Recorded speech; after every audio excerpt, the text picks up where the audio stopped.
Levinas Philosophy Summer Seminar. Levinas is, as we say, one of the great, well, probably the greatest Lithuanian philosopher. At the beginning of the 20th century, born in Kaunas in 1906, and then he left when he was young, 17, and he studied in France. And unfortunately, I didn't have the opportunity to introduce to my students because it's too difficult. And why it's difficult, the Professor Cohen, the first day, introduced 8 difficulties. Professor Lay added 2 more difficulties. So it's difficult, but today we have this topic on aesthetics. So we will need some links and with our professors to introduce more understandable as well for students and for really big scholars. And today we have 2 speakers here. So Professor James McLachlan from the United States, North Carolina, Professor of Philosophy, and Professor Raymond Lay from Taiwan, Professor of Philosophy and Dean of his faculty, and authors of many articles and books. So I think we have a lecture, talk about 45 minutes, then question answers, then short break. There is cafeteria, somebody wants coffee or water or to refresh, you can have a short break, there is a break, then Raymond Lay will give the presentation. And so the title of the lecture is Levinas is a philosophy and religious film. Okay. Can everyone hear me okay? Good, or should I use a microphone? I think so. Good. I was going to start this out with a film clip from an old Hollywood film, but we had technical difficulties this morning. I couldn't get the film clip to work last night, so I may act it out for you later. But let me start out. I'm going to talk. I have a paper that's way too long, and so I'm not going to read it. I'll read like the introduction, and then I'm going to talk about the rest of this. Now, and also I have a PowerPoint that's way too long. I have like 50 slides that you probably don't want to all see. But we'll go about 40 minutes, and wherever it is, we'll find a place to quit. Okay? And then we'll have some discussion. Okay, let me just start out here. I'm going to start out talking about, I'm going to talk about primarily 2 thinkers here. One is, of course, Emmanuel Levinas. The other is Paul Schrader, not a philosopher, a filmmaker. Schrader is famous for, if any of you have seen Martin Scorsese's Taxi Driver, he wrote that script. He's also directed a whole group of films, some good, some not so good, but he's famous for back in the 70s writing a famous book on religion and film called Transcendental Style in Film, Ozu, Bresson, and Dreyer. So let me just start out with a short introduction and then we'll get into what we're going to talk about.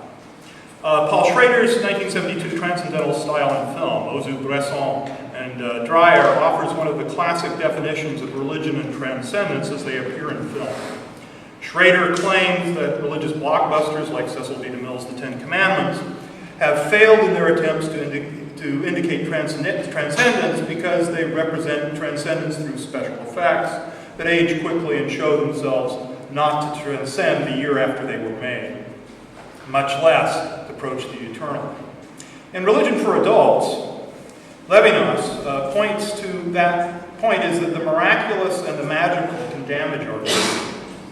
This is a refutation, in many ways, of Rudolf Otto's idea of the holy as the mysterium and powerful mystery that crushes me. Levinas claims the truth of angels is not another species of truth from the truth of human beings. Human truth includes suffering, uncertainty, and self-criticism. He questions the self-certainty of the ecstasies before the sacred. In ecstasy, we receive the truths that reduce others to annoyances or as evil obstacles to the deployment of the sacred in the world. He argues for a distinction between the holy and the sacred, and claims the usual ways that these terms are defined lead sometimes to idolatry. The numinosity of the sacred transports us beyond our own and is supposed to offer a greater freedom that annuls the relations between persons, making them participate in a drama. This is where it's going to relate to film. That in which these beings lose their individual wills in the passion of the crowd. As individuals, they are damaged by it. Levinas claims the freedom of the person is damaged by the experience of the sacred that envelops and transports me is a form of violence.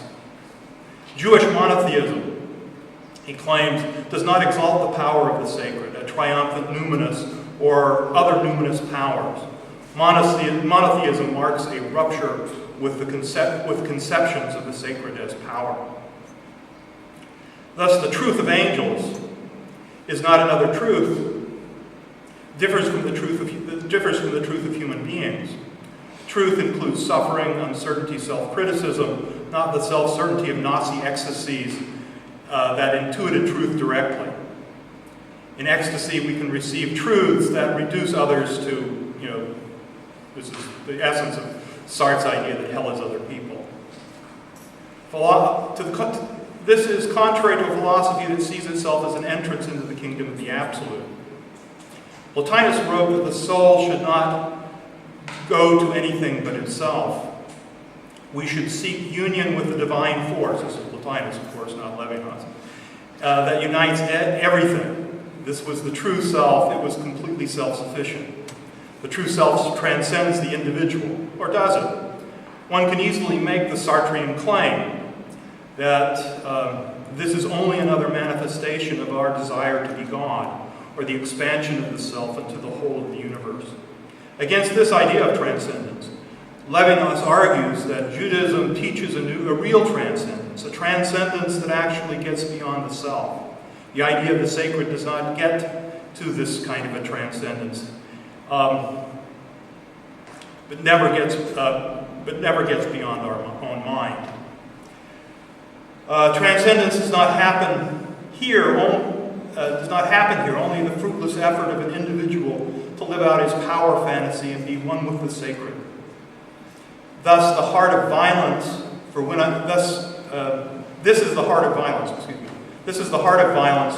For when I run into someone with a different sacred, I see them as someone to suppress. Okay, so let me.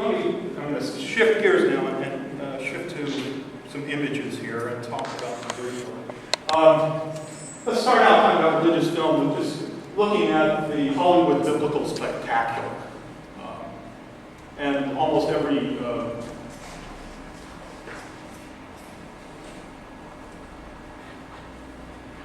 national cinema has this. I remember, I'm going to look at the Hollywood version, but I remember when I was living in Toronto years ago seeing a wonderful film based on the name of the author right now, the guy who wrote Quo Vadis, Polish author. Who wrote what? Quo Vadis. Oh, yeah.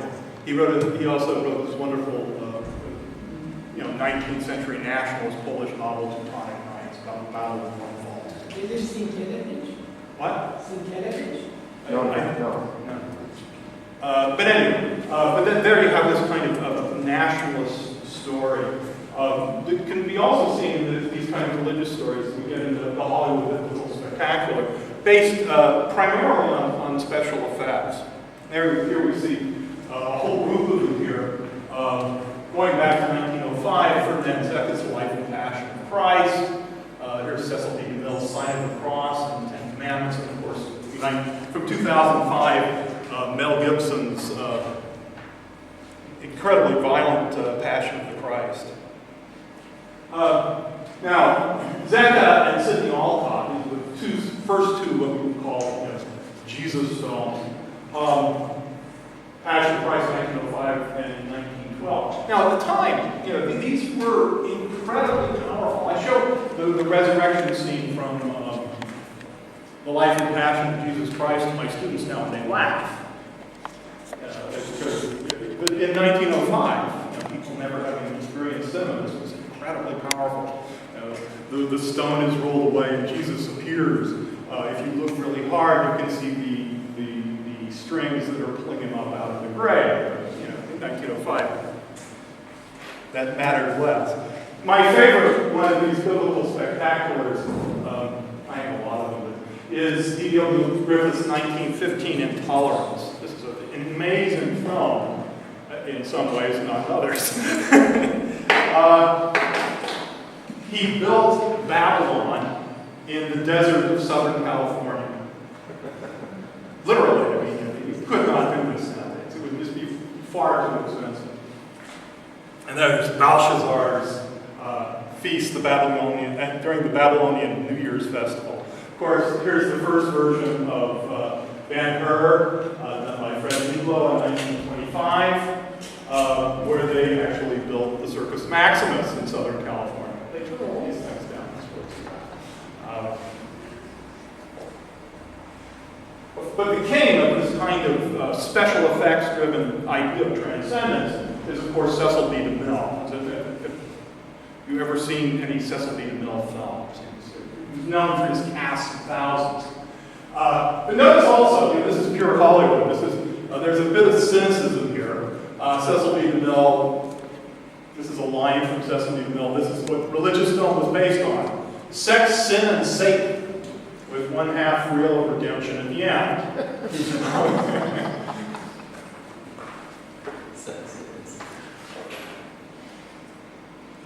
Here's a scene from his Ten Commandments from 1923.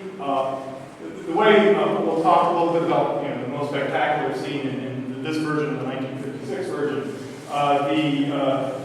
The transcendent moment, of course, is the parting of the Red Sea. In 1923, that was done with massive quantities of Jell-O. If you know what Jell-O is, it's a kind of dessert substance, and they blew on it. But this led in the United States to, DeMille's films led to movie censorship because he didn't like that sex part in his religious films. This is Claudette Colbert taking in Sign of the Cross. She's being portrayed as a decadent Roman, taking a bath in donkey milk. So there's the spectacular. But that led to actually the censorship of films in the United States that lasted until the 1960s to kind of tone down the sexual characteristics of these films. Now, by today's standards, of course, this is fairly mild, but in 1932 it was pretty intense if you were living somewhere in Nebraska. Of course, the most famous of all these biblical spectaculars is the Ten Commandments from 1956. And these were done, I don't know what it's like over here, but it's hard for an American, I think, not to imagine Moses looking like Charlton Heston. And here he is for an animated version of the burning bush. But people watched this and they were incredibly moved. Once again, I show it to my students nowadays and often they laugh because it is based on pageantry, on special effects. It's a very Protestant version of the story of the Exodus. But here we have the most famous scene in the film, Moses parting the Red Sea. This time it was done with, they actually built a concrete ditch on the set and flooded it and then just turned it over and did it backwards in the film. And then animated, used imposition photography to get the people in there. At the time, people were incredibly moved. This incredible experience of the transcendent, you could say, but it stopped working as the special effects were surpassed. We go now to see films with these great CGI special effects in 20, 30 years, we look back at them in the same way. Now, but what's interesting here, and this is, I think, you can look at this this in terms of Durkheim's analysis of religion, that this is all religion is. This is a quite secular, cynical, well, I wouldn't say Durkheim is cynical, but you could say cynical analysis of what religion is. Because it's an experience, it's a social experience in which we all get revved up and emotional. It's kind of like going to a rock concert. Okay, everybody takes out, I don't know if they do this anymore, but they take out their lighter and swing back and forth. But this is what this kind of common experience was. Now, Paul Schrader wanted to say that there are types of smaller films that get around this and present you a different notion of transcendence in film. Now, Schrader was very influenced by, in his idea of religion anyway, by Rudolf Otto and Mircea Eliade, by ideas of the sacred and the holy. And he has a kind of eschatology that happens here. He claims that this, what he calls the transcendental style in film, and I don't agree with him on this, but he thinks that it transcends culture, which is a very Eliadian or Adolian, I guess, way to approach things. But notice how the eschatology works here. Can anybody remember, think about Aristotle's Poetics. What are the three essential parts of any play? Narrative. Yeah, a narrative structure, beginning, Always. middle, and end. Okay. Later, you could say the Christian eschatology goes with this too, right? The fall, the world, the redemption. Okay. So we have a kind of narrative story that begins and ends. So here's Schrader's version of this, the everyday disparity. During the disparity, it's the fall into the world in a way. Decision takes place, and then stasis. We're going to talk about what that could mean. Stasis happens after an experience of the sacred. So he's going to be looking, I'm going to use Bresson's Diary of a Country Priest to talk about this. But start out with this idea of the everyday. What did he end? It is the meticulous representation of the dull, banal commonplaces of everyday living. A film is not a spectacle, and this is the first place of style. And he sees Bresson as a great example of this. If you watch Diary of a Country Priest, watch any Bresson. They move incredibly slowly. They make you look at the world up close. If you've ever seen Bresson's film Pickpocket, he has a large section in the middle where he teaches you how to pick pockets. Because if you're going to know about this, you've got to learn that. But in Diary of a Country Priest, we have a priest. This is from the famous novel by Georges Levinas. The priest comes to the small town. He has ideals and goals, but he faces, the town is an ugly place, it's a boring place, people are nasty, and he himself is dying of cancer, so he undergoes a kind of passion of the Christ at one point. Now, so what we meet is a disparity between the world that we want and the world that we have. And this disparity is a disunity between the ideal and the real. There's something incredibly platonic about this. We'll see. Now, this leads to a moment of decision that can go one way or the other. In Bresson's early films, like Diary of a Country Priest, the priest makes a decision for grace. Later, in a later film like L'Argent, the guy suddenly becomes a mass killer. Suddenly. Boom. erupts. You don't know why exactly. Okay, so here's another version of disparity. I want you to look at that for a minute. So this is your intended life, the ideal. This is your actual life, and then of course the difference in between, because most of us don't come to decision, we just avoid it. That's why we drink. But the idea of the religious one is to take us toward a decision where we transcend. And you transcend into, Schrader claims, into a moment that he calls stasis. A frozen view of life which does not resolve the disparity that transcends it. This is to enter the real transcendent, which is beyond change. It is an escape. One of the themes of a lot of Poisson's films are the world is a prison. And we seek to escape from this prison. Which should, for philosophers, devote several things to you. This is the Gustave Doré print illustration from Dante's The Divine Comedy. This is, for you Levinasians out there, I take the end of the Divine Comedy to be the most anti-Levinasian moment in literature, where Beatrice and Dante arrive and are given the beatific vision. Remember Beatrice, Dante is in love with Beatrice, but remember they turn away and they look at the absolute. And they are lost.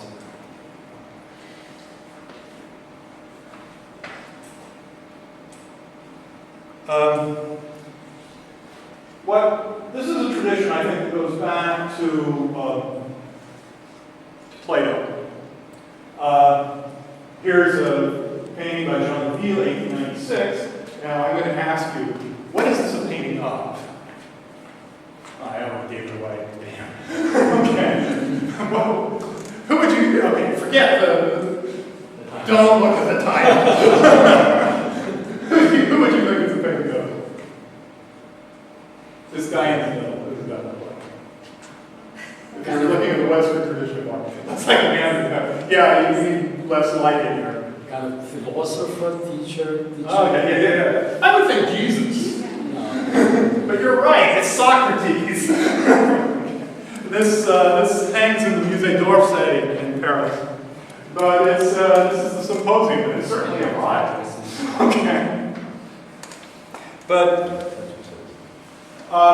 in the symposium, we get an idea of what the immortal good would be to escape the world.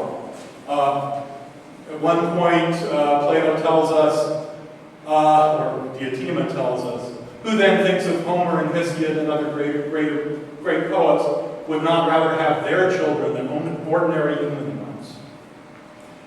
We think of, if you want to talk, we think of what Levinas says in his essay, Reality in the Shadow. There's this sense in which the artist in the Platonic tradition is trying to escape the world, even the parts of the world that we might want to be attached to.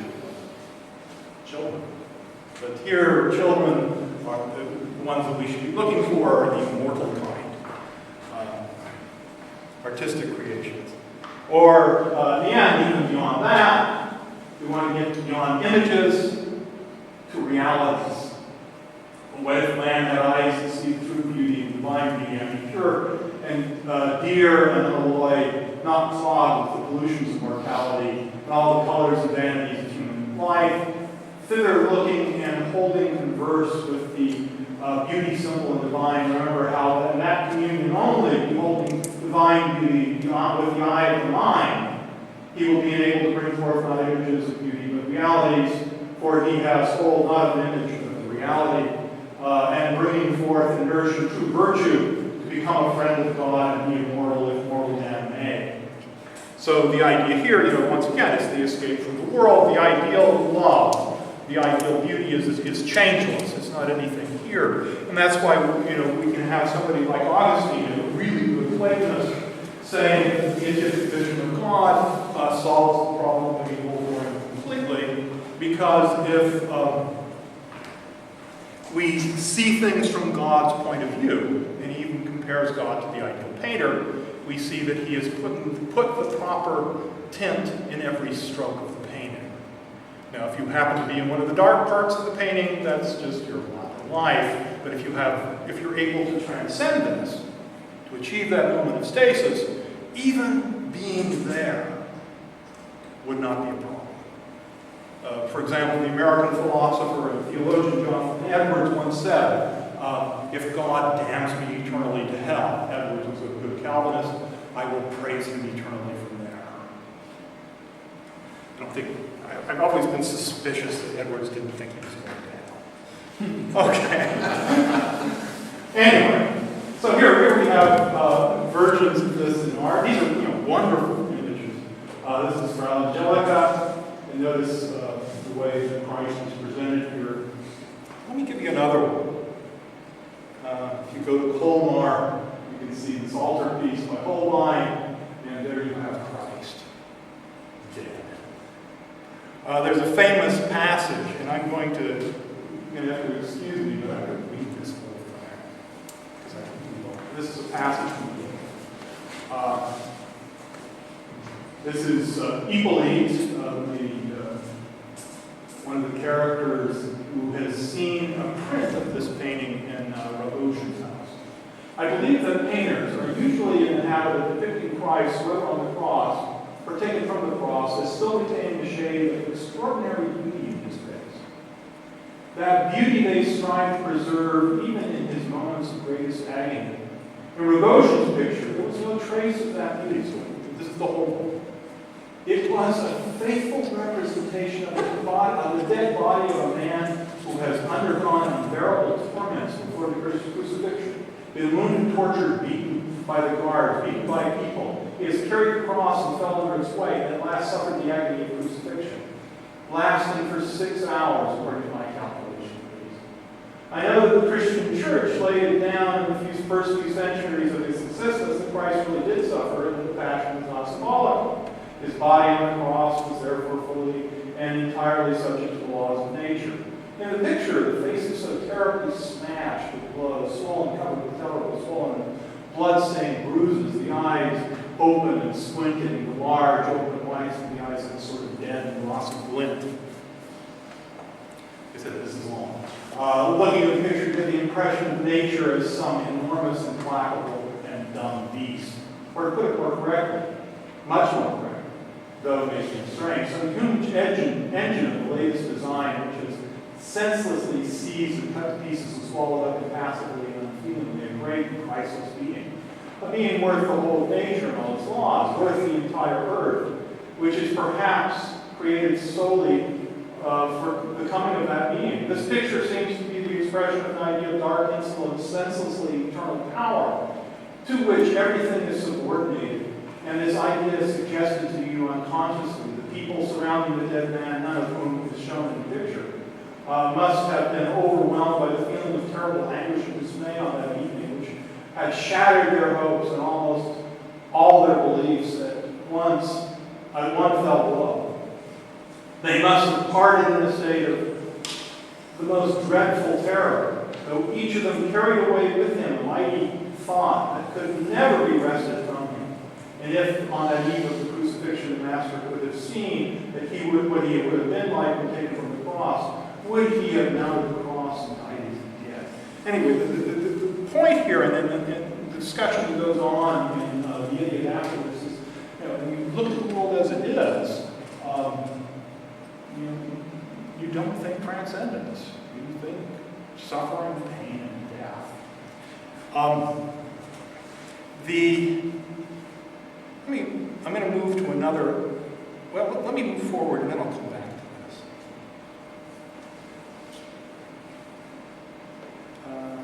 That's not the image I want.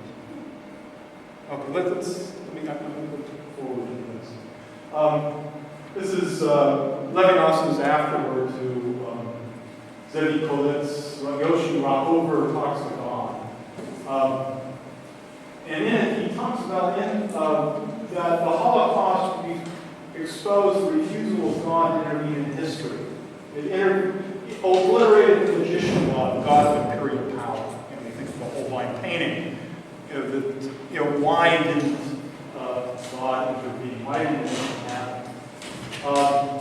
Useless suffering, he says, did not the word of Nietzsche on the death of God take on in the extermination camps the signification of a quasi-empirical truth? This is if what we're thinking of with the whole line painting, with at least Ippoli's description of it, is carried out in history.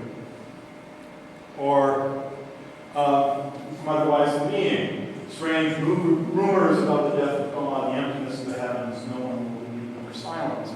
It's hard to imagine a kind of transcendence to stasis under such conditions. Let me go back though. This is the things that we get heavy, so let's have this is the comic relief. Okay? I doubt any of you have seen this film. Anyone? The Adventures of Don Juan, starring Errol Flynn. Anyone remember Errol Flynn? He was Robin. Okay? In it, we have Don Juan. Oops. I do the right one here. Climbing into through the window of one of his next conquest, a woman named Lady Cath. Now, the reason I'm using this is that there's two actually kinds of eschatology you get here. Even though he's lying in both cases. Okay, here we go. These are two of the kind of great corny, the word corny, it's a pickup lines ever given. So you could, if you go to a bar tonight, try them, see if they work. Okay, here it is. Lady Catherine, who is his latest conquest, looks at it and says, well, he looks at her, excuse me. He looks at her and says, I've loved you since the beginning of time. She looks back at him and says, but you only met me yesterday. He comes back, my lady, that was when time began.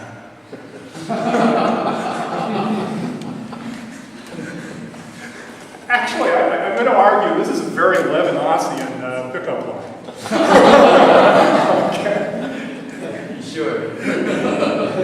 As opposed to the next one, which is a Platonic pickup line. She says to him, but you've loved so many other women. He comes back. An artist can paint 1,000 canvases before achieving a single masterpiece. Would you deny the lover the same privilege? Okay. Okay, now it's important to remember he's lying about both of them. But I'm explaining one's Levinas and one's Platonic.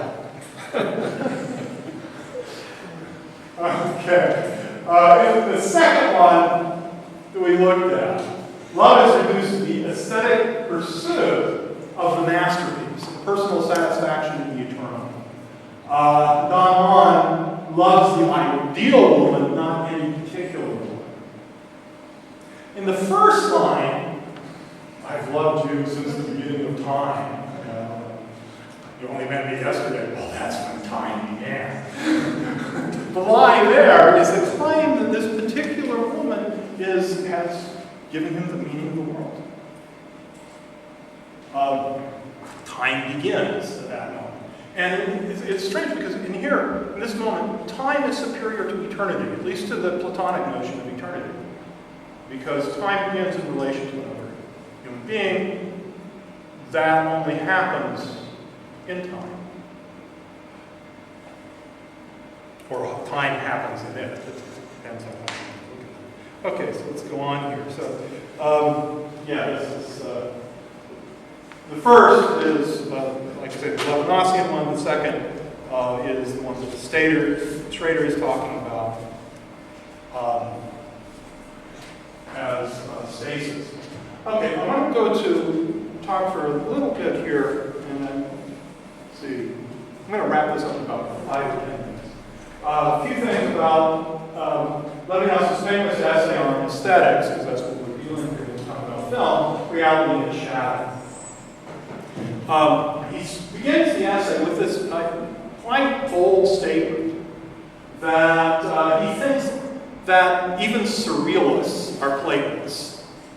You know, the claim is that, as he says, though it may be disparaged as an aesthetic canon, realism nevertheless retains all its prestige.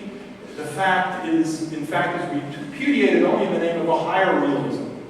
Surrealism is a superlative. The artist thinks that he is presenting some great reality beyond the everyday. But the problem for Levinas is that the image always has the possibility of turning into the idol. And here we have an image from Fritz Lang's Metropolis, as anti-capitalist image here, where the workers are being thrown into Moloch. Okay, so here's another quote from Levinas. The most elementary procedure in art consists in substituting the object for the object its image. This is reflection, what we've been talking about before, representation, where we start taking the representation for the reality. The image and not its concept. The concept of the object is grasped, is the object grasped the intelligible object. And the insurmountable caricature in the most perfect image manifests itself in its stupidness as an idol that cannot speak. The image law idol leads us to the ontological significance of its unreality. This time, the work of being itself, the very existing of being, is doubled with the semblance of its existence. And this is where we get into the Levinasian idea of the meanwhile. French, how's that? What's the word we use? The kind of the art takes us into a kind of false image of time. It suspends time. Think of the kind of narrative structure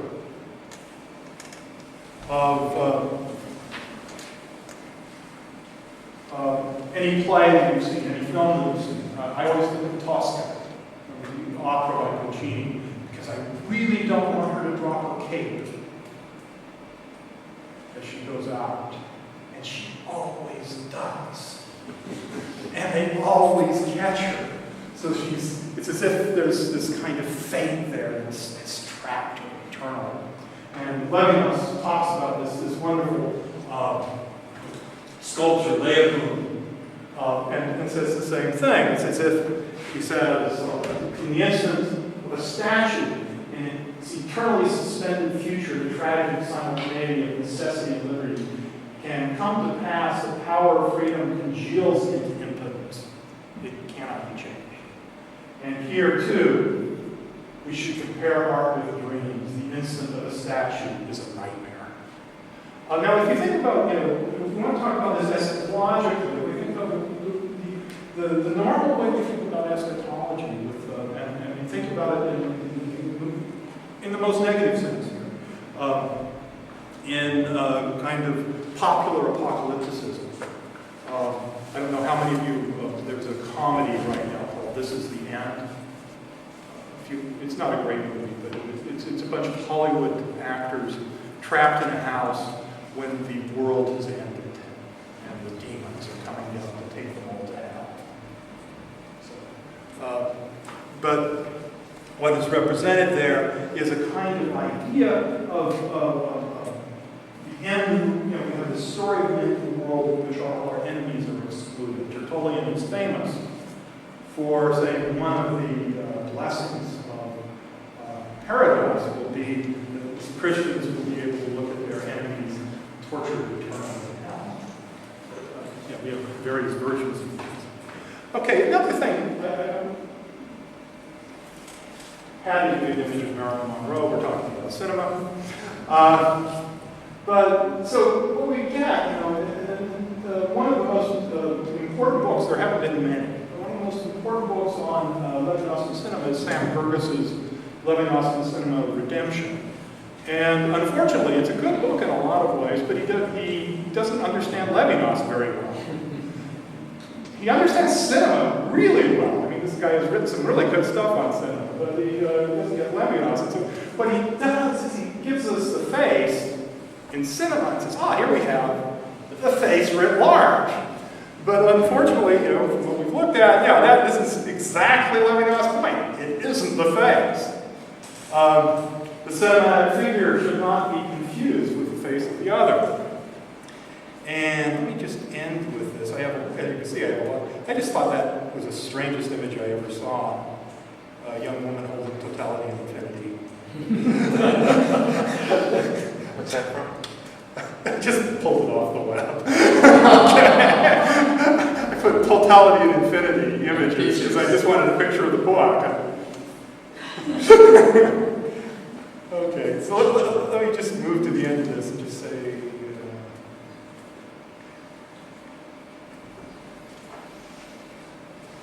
contrast Levinas versus eschatology. We're going to spend some time talking about useful suffering, the problem of theodicy, and Levinas in the film.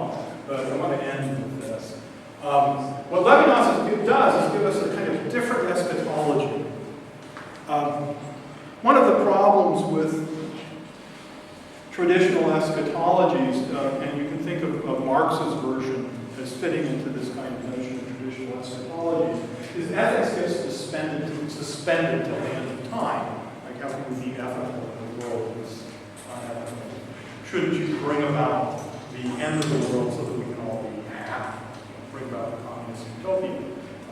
Mark Buber has a wonderful version of this in his novel, For the Sake of Heaven. The two rabbis arguing about whether you should try to bring about the apocalypse. What Levinas gives us is something different. Here, time is real, and the eschatological, I'm going to use the term, insists on the edge of time. It's always there in the face of the other. And so we are judged at any moment in time. He says the eschatological is the beyond of history that draws beings out of the jurisdiction of history in the future. It arouses them and calls them forth to their full responsibility. It restores each instance its full significance in that very instant. It's not that the instant points to something in the future. We don't get the last judgment, but the judgment of all the instants in time. And with one final image, there actually are two Levinasian filmmakers. The Dardenne brothers, Luc and Jean-Pierre, have tried to create a Levinasian cinema. Would have been an interesting paper if I just would have spent the whole time talking about them, but I don't know them that well. Maybe you do. But it's interesting because they're explicit about this. They've written about this. Which one of them was a philosophy major? You know which one? I can't remember. But anyway, so your assignment in the future, go out and see a Dardenne brothers film. Okay. Thanks.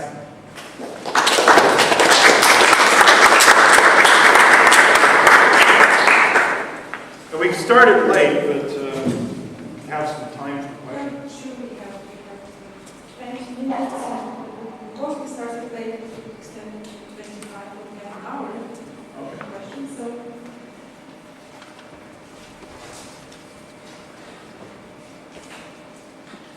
I can show you more pictures. Can I just ask about, you didn't mention about like Kieslowski, but you know the Polish moral thing, like the film about more anxious.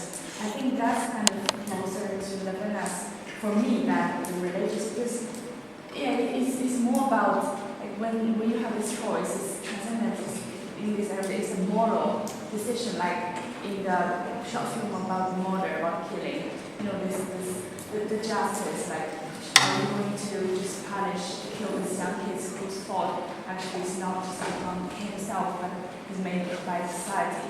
So, I'm wondering which one you think is more than that, and the moral anxious film, or this kind of, this about the religious film you mentioned.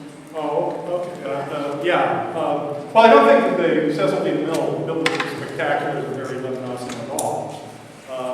They give you, they're incredibly ideological in that. I mean, if you watch the Ten Commandments now and know anything about the Cold War, it's pretty obvious what's going on. So yeah, Slavsky, I mean, go back to it. Still, it's fun to watch the Ten Commandments because you like a little schmaltz every once in a while. But yeah, Slavsky, those are incredible films. It's been a long time since I saw one that you were talking about. But yeah, you're pushed to these moments of decision. This is what Bresson says too. You know, I think you could do a more Levinasian interpretation of Bresson, than Schrader did. Although Bresson himself, aimed at, I think Schrader's kind of right there, at a kind of notion of stasis, an escape from the world. But there are these, because he's trying so hard to show the everyday, which I think he does as well. They're much more interesting from a kind of Levinasian point of view. Like, for example, Argent. One thing that I do when I teach these films, when I teach Argent, Argent is based on a Tolstoy story. This young man gets a counterfeit bill, ends up in prison. He's completely innocent, loses everything. This is disparity at large. Finally, after he's released from prison, it's almost like Jean Valjean, Victor Hugo, Les Miserables, except a negative version. People just, are meaner to him. Finally, he gets to somebody who's nice to him, like Bienvenue is in Les Miserables, and he murders them. And we sit there and go, why? And that's what's really fascinating about the film. Why? We don't know. Now, oppose this to, say, something like Hitchcock's Psycho. A great film. Do you remember how Psycho ends? The psychologist comes in, a Freudian psychologist, and explains to you exactly why Norman Bates killed everybody. Norman Bates is reduced to this kind of object that just is a monster. But yeah, any kind of film that tries to do this, but still, and this is why I'm interested in the Dardenne films too, is it seems to me that from a Levinasian position, art will always be problematic, will always be dangerous. In that, and there's this great line from Coleridge. Remember, Coleridge was a great poet and became a sort of okay philosopher. But later he wrote, the problem with art is we actually think we've done something.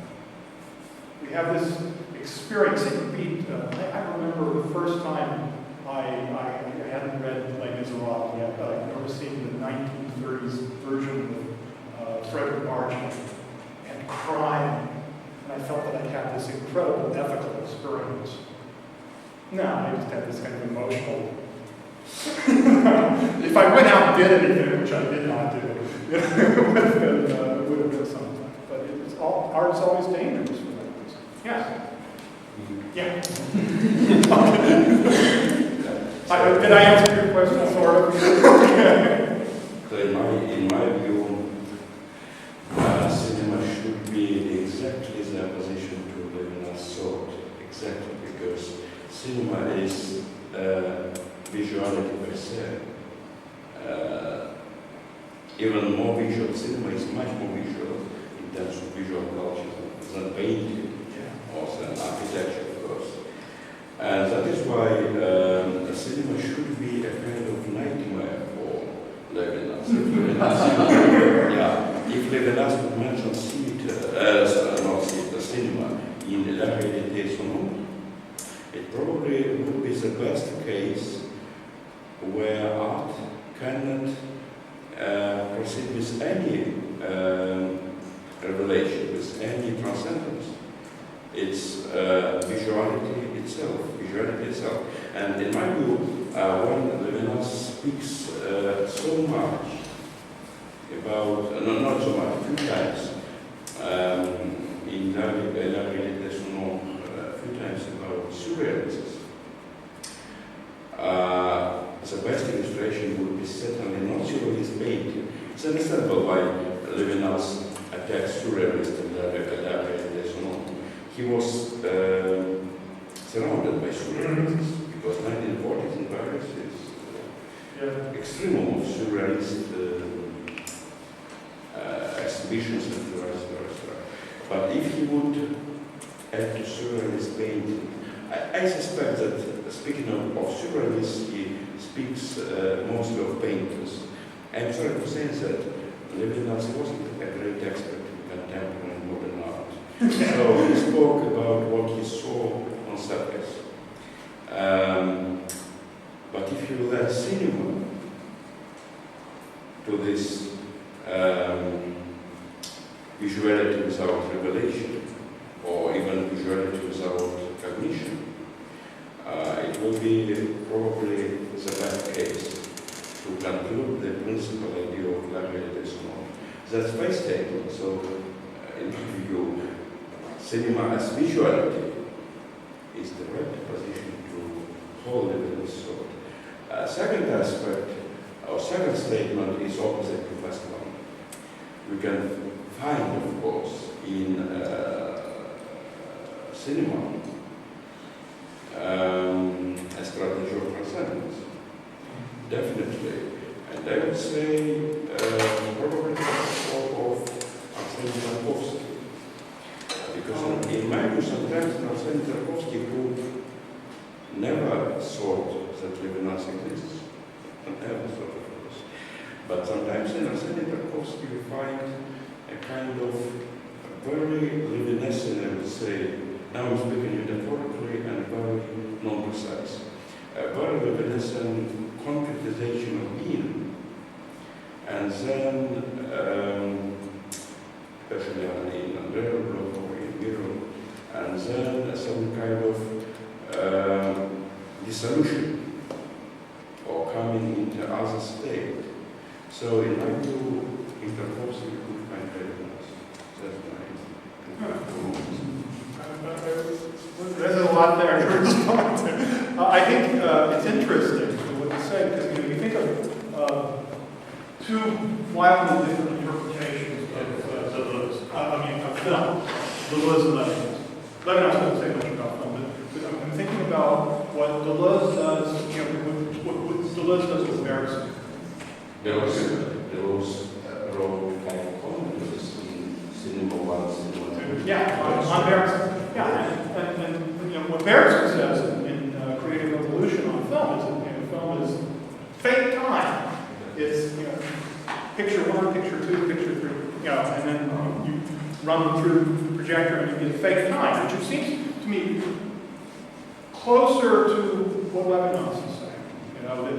If he were to confront film, whereas Deleuze, the movement image, takes Bergson in quite a different direction with that. Now, what I was thinking about what you said about the visual and the kind of nightmare for Levinas. The Dardenne brothers try very hard to kind of break up traditional ways that film is done. Like at the end of The Sun, when the great emotional moment happens, you're not, if you think of a Hollywood film, think of John Ford's Grapes of Wrath, when Henry Fonda, I don't know if you've seen this film, it's a great film, go home and see it. Henry Fonda gives his great speeches, I don't have a soul, I just got a piece of a soul, I'll be there wherever some guy's being beat up. It's like, one of the great Marxist moments in film, even though it's exactly Marxist. But anyway, you focus on Henry Fonda's face. And Gerges makes a lot about this, and it's too bad. But in The End of the Promise, what do you see? Great emotional moment, you see the guy's back, it says, you don't see his face. And so that's the effort, is to kind of get around. The one place that I'm aware that Levinas does talk about film, and he doesn't say very much, if anybody else has other, is in, I think it's Freedom and Command, where he's talking about Charlie Chaplin and the Gold Rush. And he uses this as a really great negative example of the way we are in the world. Remember, the the avalanche is happening outside. Charlie's in his little shack, and things are rumbling a little bit. He's completely oblivious to everything. We've created, here's the idea of the false transcendence. We've created this little world in which we live in that ignores the reality that's beyond us. One last thing, though, about surrealism. I think what you say is really fascinating. I think what you say about Tarkovsky is very interesting. I have to go and watch Tarkovsky. Stalker was one of my favorite movies. But the surrealist. A lot of what I think is going on in religion, in reality, and in shadow, is a response, thinking about when it's written, is a response to Sartre's, I guess you say, the new type. Because he talks about engaged literature. And if you remember what Sartre says about surrealism in there, he spends a long time talking about Breton, the free act would be when you walk down the street, shooting other people. Of course, this is going to be about as anti-Nazi as you can imagine. The act of evil would be walk down the street shooting other people until they stop. Just spontaneous. And so there, I think he's thinking about surrealism, as you say, because it's around it, but also in terms of what Sartre says in there. Can I just do short remarks to all of you? For your comment about Sartre and surrealism of Levinas, you remember that the idea of La Réalité was published in the Temps moderne in 1948, edited by Sartre.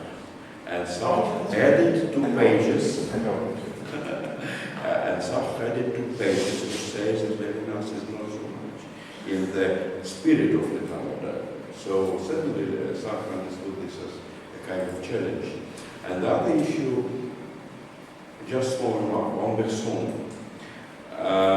It seems to me that we always consider Bergson's remark on cinema in Creative Revolution, where he speaks about cinema as stoppage of time, as mechanical image of time.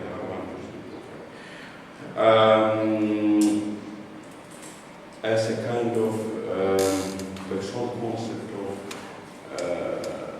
image and time, mechanical time in cinema, as his concept of temporality cinema. But I would add to this not early, but to this most famous remark from Henri Bergson on cinema. I would add other remarks by Henri Bergson on cinema, which were published in Le Conseil du Mouvement, in his late, very, very late works, where he understood, I just will speak very briefly, where he understood cinema a little bit in philosophy as spontaneity and a kind of transformation of mechanical movement into spontaneous fluidity. So it's Le Conseil du Mouvement. Yeah. I am struck by the paradox or the difficulty that you raise at the end in bringing in courage that art, especially film, I think, gives us the illusion that we have actually done something. Because this is Stanley Cavell's thesis when he writes about film, that because Stanley Cavell is writing in our contemporary time, for Cavell, the world itself is already a simulacrum. So we go to cinema because it's a higher version of the falseness of the world. It's falseness multiplied. Yeah. So it's like a condensed version of the fake life we're already living. So it's like candy. And I'm wondering how film can break through this problem. And on the one hand, you would think realism, like Kieslowski, great filmmaker. Or as you were saying in the beginning, that you don't do the spectacle, you start with ordinary life, and its most ordinary characteristic, and then gradually or suddenly bring to bear the problems that we humans get into that ennoble or degrade our lives. And I'm thinking maybe it's the reverse. Maybe the root out is the reverse of what Aristotle thinks about the difference between comedy and tragedy, whereas comedy shows people worse than ourselves so we can laugh at them, and tragedy shows people better than ourselves who are then dragged down. And maybe the spectacle is better for serious things because it is postmodern. We don't believe it, and therefore we cannot have the vicarious, false idea that we are doing something, that we're accomplishing something, and and that the tragedy should be about worse people, like The Godfather, one of the most popular films of all time. I don't want to see those guys in the real world. I really only want to see those guys in the cinema. In fact, I think one of the benefits of the cinema is I can see those guys. But I don't want, and you're quite right about this danger that Coleridge is pointing to, and Stanley Cavell, because I'm also seduced by this. I am personally very much seduced by the fake life of cinema. So that Tarkovsky, the last film, The Sacrifice, would be the spectacle, the sacred, what Levinas would be against, and yet in some way, if we could, in the future, look at that and find it laughable, which is going to be very hard because it's such a well-made film, then it would be successful. One of the things that I didn't talk about that's in my paper is what Levinas said about the Odyssey. Because in a way, I think you can look at films as the Odysseys. We go through, we think about the eschatological development, we go through, it's all's well that ends well. And this is a good bit of why horror films, that's the point, they don't. Okay. But Levinas, what he said about the Odyssey, the useless suffering, that it could be the greatest of evils. That because we use it to justify the suffering of the other. But then he pulls back slightly, ever so slightly. He says, well, it might be okay if you do use it for yourself. If you use it as a way to that, there's a hope that history will work out, so what I do here has to be. And in a way, I think film is dangerous, but this is, what I would say about art and film and literature. Reading something like Les Miserables that doesn't go out and change the world. But I remember hearing Eugene Weber, American historian, not Max Weber, talking about somebody in the French labor movement at the beginning of the 20th century. He was asked whether he had read a lot of Marx. He said, no, but I read a lot of Alexander Dumas. Now, I don't think of Alexander Dumas as a great social critic, but he had the idea of the world should end, there should be justice. And in a way, I think cinema does give this to us. Now, can we get some cinema so absurd that we can realize it's not real? I don't know. I would think that would be the case, but then I look at people playing video games all day and I wonder. Yeah. I think it's not about real or not real. Let's think about Levinas' criticism, comments on Porcelain. So its poetry can be a handshake, and what can cinema be? It can be a handshake. That's why I bring Filosofija, because moral actions, it can be like an openness to the other in either way. That's why I think it can be, because even think about writing, it's also a way to represent, in some way, represent the world. Even Levinas' writing is words.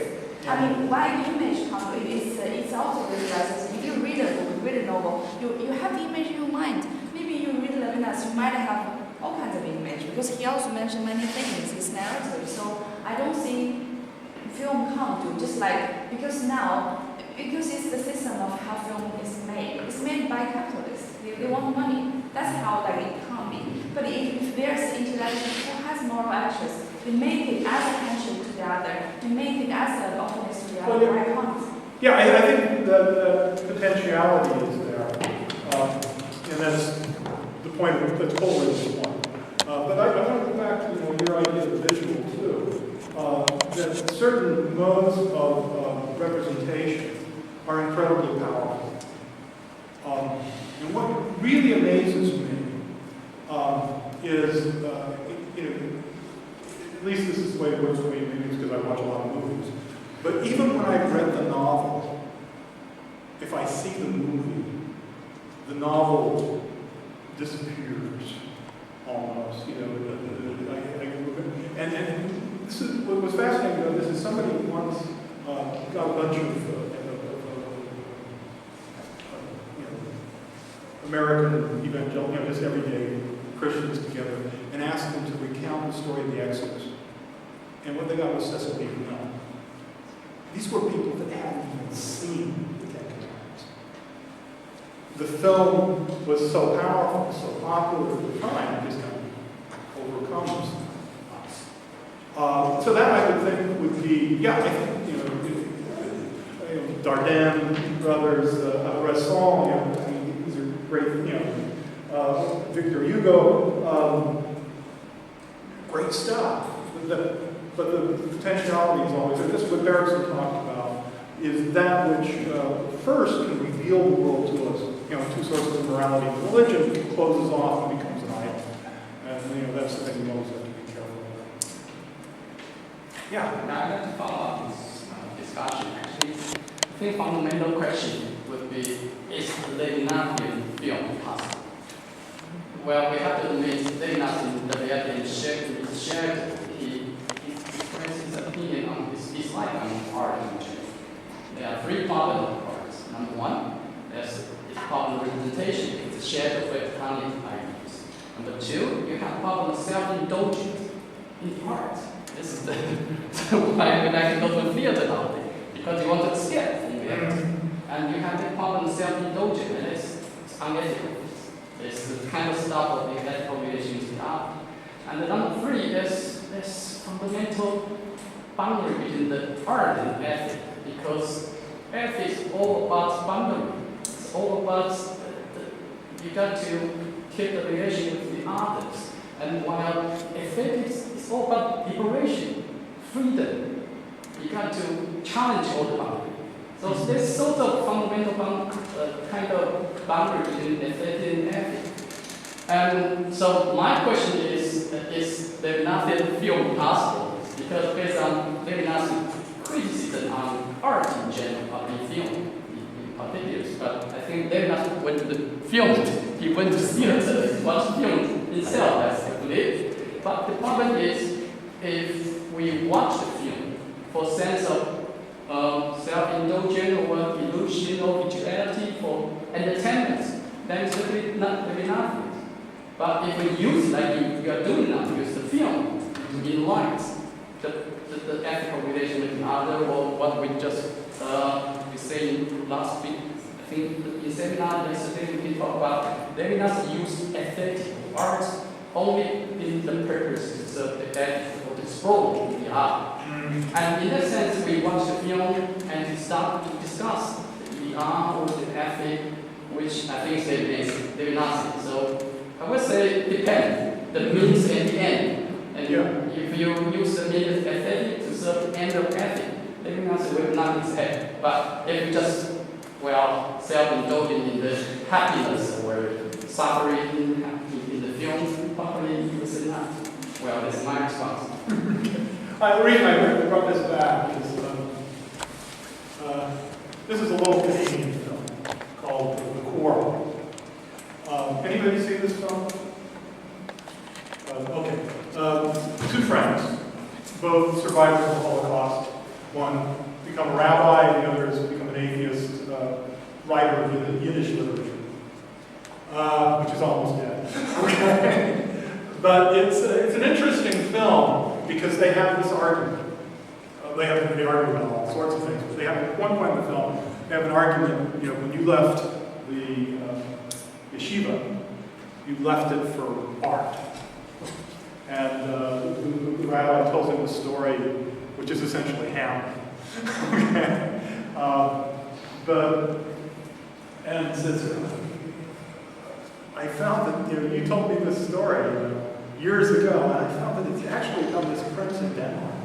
It's not the story you told me.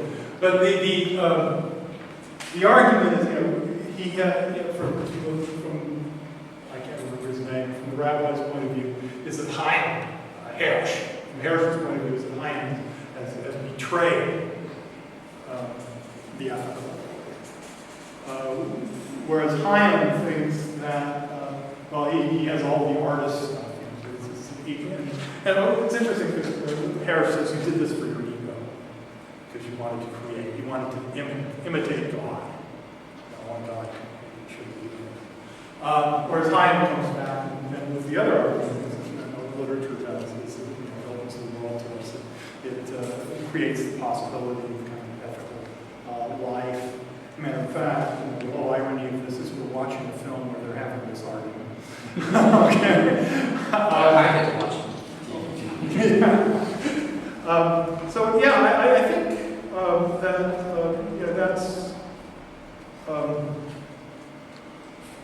that's a real issue. But then, as you pointed out, could there be the very act of writing philosophy gets into the problem too, because it's representation. It's just there. It's part of life. I don't know how many people here heard Richard Herring's talk last week, but he defended narrative as a way of expressing who you are, so that others who would otherwise not have a chance for a face-to-face relation would then find out about you, and knowing that, discover or open a path to a contact. I think this is what you're suggesting, something like this, like a handshake. Yeah, so that art could function to introduce alterities across boundaries that otherwise cannot be crossed. I mean, that sounds like a path.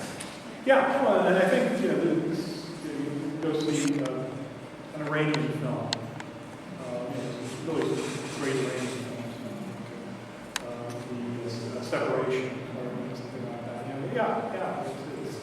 I'm probably never going to go to Iran, and if I watch Fox News every night, I don't have to deal with Fox News. I'm going to have no image of what Iran is. So, through cinema, of course, and through literature. So Hotel Rwanda, however real it may, that was how we actually learned about what went on. And we feel responsible because we know now, like we can't say like it's That not is what our all things are making possible. What is not, it makes possible what is impossible in ordinary life. Face-to-face contact. That realizes in another medium. In my sense, is fulfills that writing. But in normal life, it quite often evades somehow with us. I agree. You think of, anybody remember Woody Allen's movie Purple Rose of Cairo? It's a great film because, in the 30s, most of cinema, it's interesting, in the 1930s, in the United States, the most popular actors, the biggest grossing actors, Shirley Temple. Because life is so nasty. It's the Depression. People wanted to escape. So what better way to escape it than to go see Shirley Temple? The child star with a lot of dancing. Okay. But yeah, there's also incredibly serious films like John Ford's Grapes of Wrath, where you're trying to actually confront what's going on. Especially this Tarkovsky's film, Stalker is Yeah. No, Stalker's great because at the end, when you get to the room, where you're granted your greatest wish, is it to be my friend with my life or someone else? Yeah, we're left with it, it's good to do this. There's one last one. I would like to say that although one can question the relationship between ethics and aesthetics, one cannot forget that maybe the first reflection on aesthetics, that is the Aristotelian poetics, explains or argues that there's a very powerful connection between aesthetics and ethics.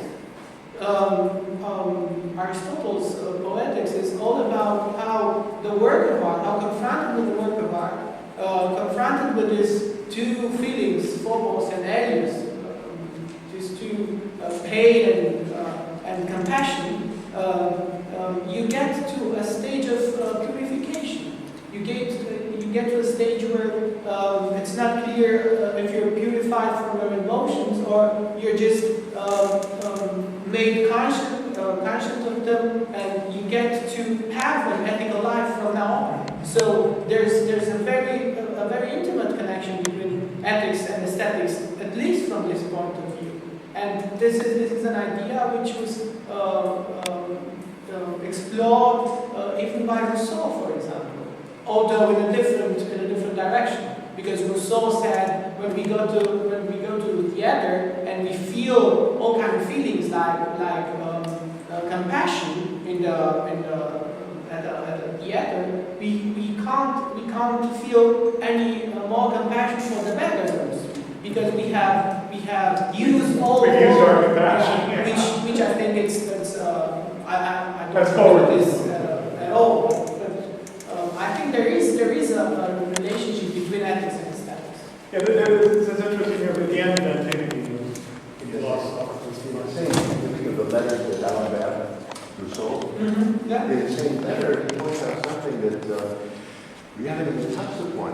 He's afraid by bringing actors to town, you're going to corrupt the town.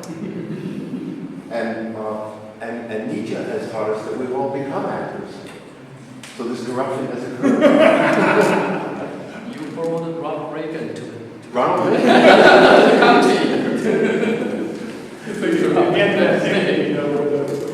When the crayons, everything's happened to him, the chorus says, we brought him to wisdom through suffering. And the idea of catharsis, of course, is the truth.